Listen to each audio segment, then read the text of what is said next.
हमें तो हर हफ्ते मज़ा आता है ये ड्रामा देखने में. इनफैक्ट जब ख़त्म होगा तो we'll miss it for sure. Overall, beautiful frames, beautiful moments, fantastic relationships.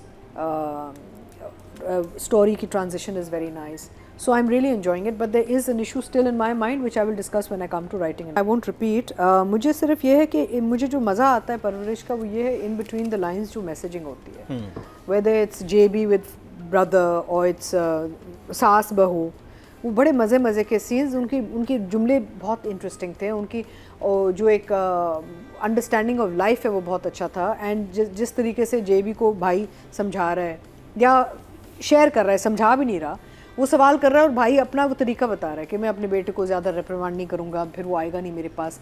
ये बहुत एक बड़ा लेसन है, क्योंकि अगर आप बच्चों को डरा देंगे ना तो वो आपके पास जब कोई गलती करेंगे या कोई गलत चीज़ में फंसेंगे या किसी मसले में फंसेंगे तो आपके पास नहीं आएंगे डर के मारे. क्या होगा, किसी और के पास जाएंगे. अब वहाँ पे पता नहीं मशवरा अच्छा मिलेगा नहीं मिलेगा. Better to have them as your friends and your buddies. वालिदैन को थोड़ा सा बर्दाश्त करके ना दोस्ती करनी चाहिए अपने बच्चों के साथ, और दोस्ती में ही उनको समझाना चाहिए. आई नो कि initial reaction, like I am a mother of 3, होता है कि डांटना है और डिसिप्लिन करना है और ये क्या कर दिया and why and reprimand. But the problem is then वो इतने डर जाते हैं, फिर वो अपने दोस्तों से और दूसरे लोगों से बातचीत करके ना मुख्तलिफ चीज़ों का मशवरा ले रहे होते हैं. You are then out of the picture, you don't even know what's happening in your child's life, which is very dangerous. तो I like that scene between JB and the brother and the advice given to the audience. Not so much है but audience को सुनना चाहिए. सास बहू वाला भी very good advice given, जो सवेरा कहती है कि जी क्यों, क्या क्योंकि मर्द हैं उनको हम एग्जेम्प्ट कर दें कि हाँ जी बस मर्द तो होते ही ऐसे. बहुत अच्छा सीन था, क्योंकि उसमें इतना बड़ा in between the line message in your face था एक्चुअली, कि एक जनरेशनल प्रॉब्लम है. हमारी जो अम्मियाँ थी ना, उनका एक सोच कुछ और होती थी. इस जनरेशन में सोच कुछ और है, हमारी बच्चों में सोच कुछ और होगी. बिकॉज जैसे जैसे औरतें फाइनेंशियली एम्पावर होती जाएंगी, उनको जॉब्स मिलेंगी, वो अपनी कमाई करेंगी, वैसे वैसे वो जो है ना जुल्म और तशद्दुद और ये जो जैसे आपको टॉक्सिक रिलेशनशिप्स को बर्दाश्त नहीं करेंगी. एक्सपोजर जब मिलेगा जब आपको समझ आएगी कि एक्चुअल जिंदगी है क्या, व्हाट इज अब्यूज. अच्छा, फिर अब्यूज के भी फॉर्म्स होते हैं. एक फिजिकल होता है जहाँ मारधाड़, आपको फिजिकल ब्रूज लगता है, और एक साइकोलॉजिकल अब्यूज होता है जहाँ पे आपको यहाँ पे कंट्रोल किया जाता है. There is a difference. ये वाला जो है ज़्यादा खतरनाक होता है. आपके जो नील पड़ता है ना, जिस्म पे नील चला जाता है. ये वाला जो नील होता है ना, ये आपके साथ ट्रॉमा जो है, फिर आप थेरेपी में जाते हैं. The trauma stage in your body and your mind, and that's a very dangerous abuse. तो क्यों हम बर्दाश्त करें जब कोई आपको अंडरमाइन कर रहा है या आपको अपना हक नहीं दे रहा या इज़्ज़त नहीं दे रहा. सबसे बड़ी चीज़ है in a man woman relationship is respect. If you are not respected then there is nothing in the relationship. बाकी सब बकवास होता है. So very good messaging there. अच्छा, मुझे जहाँ प्रॉब्लम हुई, अदरवाइज लवली, आई लव वली का वो जो स्टार बनना दिखाया, वो जो ट्रांजिशंस थे, वो बार बार shirt change, venue change. I love that whole transition of showing how he is grow and the song and how he is growing and the public is coming and people are appreciating. उसका जो career का जो एक transition, वो बड़ा मज़े का था. Overall things were lovely. I still have a problem with JB not being told that the son got shot, because यहाँ पे उन्होंने जस्टिफाई करने की कोशिश की कि जी वो दादा दादी बात करते कि उसने मना कर दिया था कि उसको फ़ोन ना करें. That's not enough. जब इतना बड़ा क्राइसिस होता है तो चाहे कोई मना करे ना करे, माँ बाप अपने बेटे को ज़रूर कुछ ना कुछ कहते कि अच्छा. फिर जब बेटा वापस आया, they're respecting her decision. For me it was unbelievable. And also when he comes back, his coolness to the whole thing, there was no panic, nowhere कि the son was shot. I don't think he knows. He does. They've told him. सारा पूरी कहानी बता दी अब ना उसको. नहीं, सिर्फ इन दोनों की बात हुई है. चलो आगे, चलो शायद एक वो भाई से यही पूछता है ना कि दो बातें पूछता है. वो वली वाली उसको बात नहीं. I don't think इसको जहाँ तक मुझे लगता है, मुझे भी यही लग रहा है. तो आगे वाले एपिसोड्स में देख लेते हैं कि अगर वहाँ जाके, बिकॉज अभी तो जो panic is a very basic कि अच्छा भाई बेटी का भी जो है पैनिक वाला है यार, because they gone to therapy.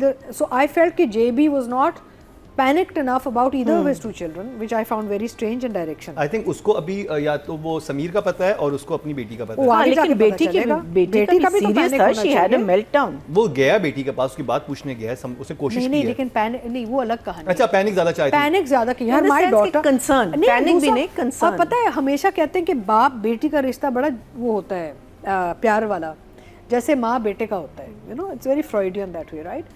तो इस बाप को तो पैनिक कर जाना चाहिए कि बेटी had such a big episode she had a meltdown भाई, उसका सिर्फ वो नहीं था कि थेरेपी गई है, she went to therapy because she had a साइकोसिस meltdown, there is a difference.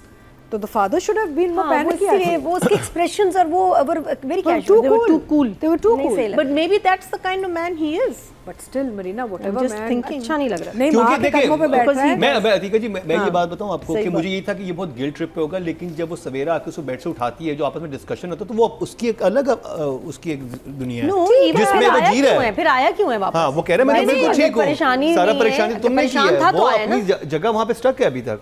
नहीं, आई डोंट. लोगों को रियलाइज नहीं होता. नहीं दैट्स व्हाई शायद इमोशंस उन्होंने ठीक ही दिखाए हैं अभी, जो मुझे लग रहा मुझे था. हजम नहीं हुआ. मुझे एज अ कैरेक्टर हजम नहीं हुआ. आई फेल्ट कि द फादर, देखें आप याद करें पास्ट एपिसोड्स में बेटी के साथ He is very close इस to बाप ने कितना उसको प्यार पकड़ के प्यार से इसको डील किया है. इसकी लाडली है ये बच्ची. बेटे से तो क्लैश है, अल्फा मेल क्लैश है बेटे के साथ. बेटी इसकी लाडली है. Not possible that the father would be so cool knowing कि भाई she is gone through a साइकोसिस meltdown and she, that's a big issue. ये थोड़ा राइटिंग में भी गड़बड़ है हल्की सी. Transition of the storytelling. बात सही है. There's a problem. So I'm going to give both writer director 9. 9. मैया जी. So Nadia, as she said, has said a lot. So, but my two favorite lines was एक तो ये गलती पे एहसास दिलाना और गलती पे उनको मुजरिम बना देना. I thought this was a very beautiful line because ये बहुत डेप्थ है इसमें और बहुत सोच समझ के फॉर पेरेंट्स स्पेशली. ये बच्चों के लिए नहीं, ये पेरेंट्स के लिए एक लाइन है कि हम मुजरिम बना देते हैं. वी मेक देम मुजरिम्स. यू नो, बच्चों को जो बचपन से डराते हैं ना कि ओ ये नहीं करोगे तो मॉन्स्टर आ जाएगा, उस कमरे में कर दे. That's all brain messing with your brain because you do, that's not how you train children, that's not how you डरा के आप कुछ नहीं कर सकते. और ये बात मुझे बहुत खूबसूरत लगी. और दूसरी मुझे जो लगी वॉज व्हेन नज़र का जो कैरेक्टर है, जब वो बीवी के साथ बात कर रहा होता है और वो कहता है कि एक गलत फ़ैसला मेरी बेटी ने माना, एक फ़ैसला उसका इख्तियार, मीनिंग बिकॉज वो कह रहा है ना कि शी सेइंग दैट आप इतने कूल कैसे हो गए. And now when we see the बाप का जो ट्रांजिशन है वो वहाँ से शुरू हुआ है जब वलीद के कैरेक्टर के बारे में उसको पता चला कि वो कितना अंदर से गंदा आदमी था ना. He wasn't a very clean guy, you know, he ऊपर से ही was, and that trauma that I wasn't home and something could have happened to my family. So he says that was my mistake and my daughter. I thought that was such a lovely line. और फिर वो उसे कहता है चलो नाश्ता खिला दो. और वो इतनी इमोशनल होती है बीवी उसकी, that she starts crying. तो कहती नहीं अभी नहीं, थोड़ी देर बाद. कहता है चलो पापा ही दे दो. कहती वो भी थोड़ी देर बाद. कहता है अच्छा इंतजार करवाऊंगी. I thought that was और हम फिर मैनेजर से अपॉइंटमेंट्स ले, कहती मैनेजर लड़की होगी. Cute scene between the two है, जेलसी दिखाते हैं एंड वेरी स्वीट. तो in Samar's character you're seeing young love, you're seeing, you know, success, you're seeing struggle. So he's handling it very well and very naturally. So I'll give him a 9. And Savera I thought was fantastic because उसके जो scenes थे, the way she's handling, जो वो रुस रही है अपने शौहर से, जो छोड़ के उसके इतने मुश्किल वक्त में चला गया जब उसको दोनों बच्चे संभालने पड़े. तो आई थिंक सवेरा ने बहुत अच्छा हैंडल किया है. और सास के साथ जो सीन है, जो the way she delivered the dialogue, एक फीलिंग आई कि क्यों मैं क्यों, हमेशा हम औरतें क्यों. तो I like the way Savera did the scene. ना वो ज़्यादा रोना धोना था, ना she was very composed yet assertive. तो बहुत एक बड़े मज़ेदार तरीके से वो सीन सवेरा ने परफॉर्म किया है. So I will give Savera 9 as well.